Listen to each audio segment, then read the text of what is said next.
Hey guys, what's up? I'm here to give you guys a recap on the new episode of Sword Art Online Alicization War of Underworld, which is on episode 21 or episode 9 of War of Underworld Part 2 or Second Core. Anyways, this episode right here was actually pretty nice and it left out a lot of crazy stuff. I mean, not left out a lot. What I mean is like there are some things that may cause some trouble in the future. And what's possibly going to happen in the next episode, I don't know. I guess it's just a little small guess because of what happened in this episode. So if anything else, let's just get this started. We have to it that that everything seems to be going smoothly, you know, with the exception that Kirito and Asuna, are stuck in the underworld and they're going to have to spend 200 years there. But with the maximum acceleration rate, it may seem like it's not much, but it actually is. Like, let's put this into perspective right now. Like, when I was watching this episode, 1 minute equaled up to 10 years, you know, because of the maximum acceleration rate. And apparently that looks pretty bad right now. And we have to it that Higa-kun, along with Kikoka, is trying to find a way to log out Asuna and Kirito because they only got so much time left before things goes to hell. And they managed to get the Alice Cube back, which is really nice. Not to mention the freaking Blondie guy realizes that the enemy is trying to make a move right now, but unfortunately for them, they do make a couple moves and try to figure out what's going on. But we have to it that one of the subordinates I was with, the Blondie guy with the glasses, he's pretty much the Mr. Brains hacker kind of guy. He ends up having to like lose a subordinate, and he ends up having an idea, but he has to go with the idea with like the captain's orders. But unfortunately for him, we have to it that Gabriel, or should I say Vector King, whatever his name is, he apparently thinks he's alive, but apparently he sees his body all wrinkled up and disfigured, I guess. And we have to it that eventually it just went very, very bad for him, and it looks like to me he's really dead. Then there's a nasty horror scene with like his childhood friend Alicia, who says, "Hey, nice to see you. Now, I ain't gonna let you go now because we're gonna be together forever." And it looks like to me she's dragging him down to hell the way how it looks like, and he ends up saying, let go, and he ends up screaming for help or in agony right now, knowing that he's being dragged down to hell by the very childhood friend that he killed, you know? I'm thinking in my mind, well, that's what you get, motherfucker. As for the guy in the Blondie, you know, he ends up realizing Gabriel is dead, and as for Fasago, or should I say the Prince of Hell, it looks like to me he looks like he's dead too. I mean, it really looked like he's really dead. I mean, he's really all swirled up or something. And we have to it that the remaining subordinates tells the guy in the glasses or something to like, what's the plan then? I mean, what is your idea? And that is to blow up the main reactor in the raft, you know, and to make everything go to hell.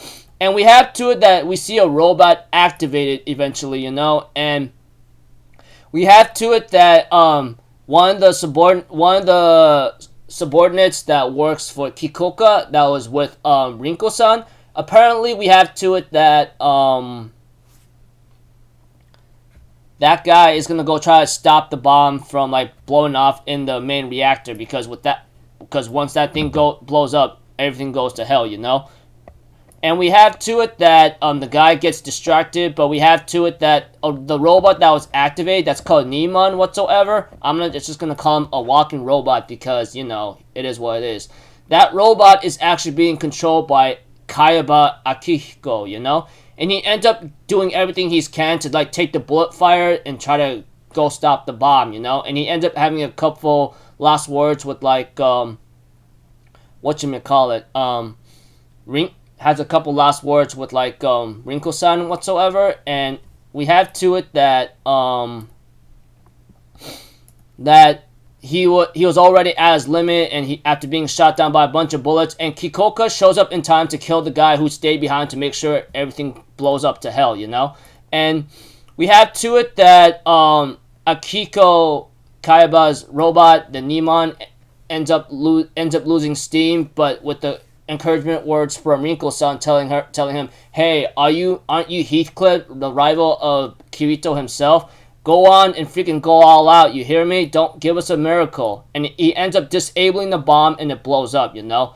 And as for the guy in glasses, we have to it that looks like the plan failed, and we have to it he asked his subordinates, hey, aren't you guys missing a body? He'd go like, no, there was only one body there, and that was Gabriel. And it looks like to me, what they mean is that they never saw Fasago or the Prince of Hell's body over there in the STL room, you know, which shows a lot of bad news, because it looks like to me Fasago or the Prince of Hell is still alive, even though it looked like he was dead. Well, doesn't matter now, because yeah, that's why I mean one of those things where that body of Fasago is missing, you know. And we also see to it that the Neiman body that was at the reactor core number 2 is missing as well. So it looks like to me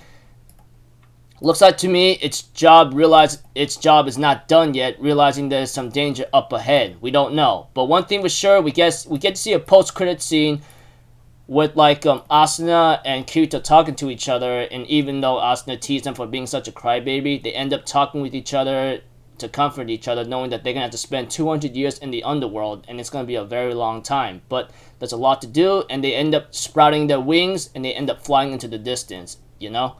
And preview the next episode, it gives out the title called Alice, and that's it.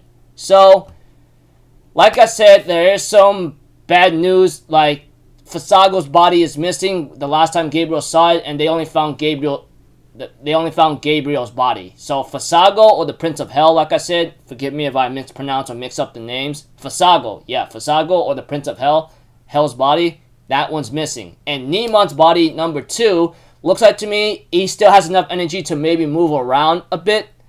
Maybe go save Kirito and Asuna. Who knows? But one thing for sure, next episode is called Alice. So, looking forward to see where this goes. But, you know, it may go in the direction to have some more trouble along the way. Because, like I said, Fasago's body was missing the last time the subordinates talked to the guy in the... Damn. When they told the guy in the glasses, the blondie guy, smart brains of the crew, says we only found one body there. So, looks like to me Fasago is still alive and about to make his last action, and maybe that's to possibly kill Asuna and Kirito. As for Neiman's body, which is the number 2 body, it looks like that one went missing. So, Kaiba Akiko might still be alive to maybe try to move and try to save Kirito and Asuna from the fate from Fasago. I don't know. That's just a theory or something, you know? Or just a hypothesis of mine. So that's about it, people. Looks like to me they're in a rush to try to log Kirito and Asuna out as best they can. And as for the others, they managed to shoo away the freaking terrorist American team that invaded a raft. But there's still some trouble around. Still, like I said, Fasago is still around, but who knows. So until then, people, I'll see you guys in the next video. I'm Alpha Zero. Have a good day. I'll see you guys next time, alright? Peace out. Bye-bye. Toot-toot-toot!